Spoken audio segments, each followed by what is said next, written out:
முடியான் என்பார், பழனிமலைநாதன் என்பார், வடபழனி ஆண்டவன் என்பார்,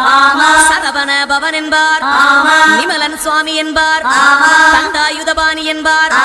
கலியுக வரதன் என்பார், வெற்றி வடிவேலன் என்பார்,